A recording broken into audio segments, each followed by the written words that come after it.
কোটা বিরোধী আন্দোলন যে যুবক ছেলেগুলো করেছে ওরা মুজাহিদ, ওদের বিরোধিতা যারা করেছে ওরা সন্ত্রাস। নিরাপদ সড়ক চাই আন্দোলন যে ছেলেগুলো করেছে এক একটা মুজাহিদের বাচ্চা, ওদের বিরোধিতা যারা করেছে এক একটা কুখ্যাত সন্ত্রাস। এই ছাত্রলীগ নিষিদ্ধ করে দিন। যারা আমার মায়ের বুক খালি করবে তারা এদের শিক্ষাঙ্গনগুলোকে কসাইখানায় পরিণত করবে। আমার মায়ের সন্তানরা পড়তে গিয়ে লাশ হয়ে মায়ের করে ফিরে আসবে। এমন ছাত্র রাজনীতি আমরা দেখতে চাই না।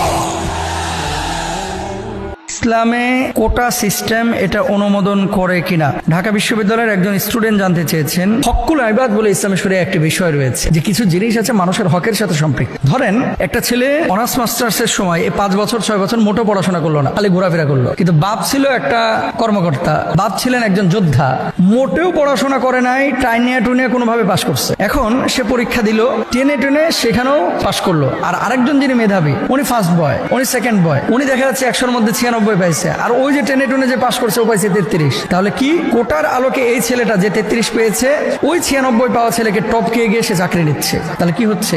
মেধাটা নষ্ট হচ্ছে, মেধার মূল্যায়নটা নষ্ট হচ্ছে। যে জায়গাগুলোতে অযোগ্য লোককে নিয়োগ দিলে রাষ্ট্র হুমকির মধ্যে পড়বে, দিন হুমকির মধ্যে পড়বে, পুরো সোসাইটি হুমকির মধ্যে পড়বে, এই সমস্ত জায়গাগুলোতে এগুলো বিবেচনা করা উচিত এবং ইসলাম এগুলোকে নিরুৎসাহিত করে, এটাকে অনুমোদন করে না। ইসলাম কি বলছে? যেই মানুষের যেই যোগ্যতা তাকে সে অনুপাতে মূল্যায়ন করতে বলা হয়েছে।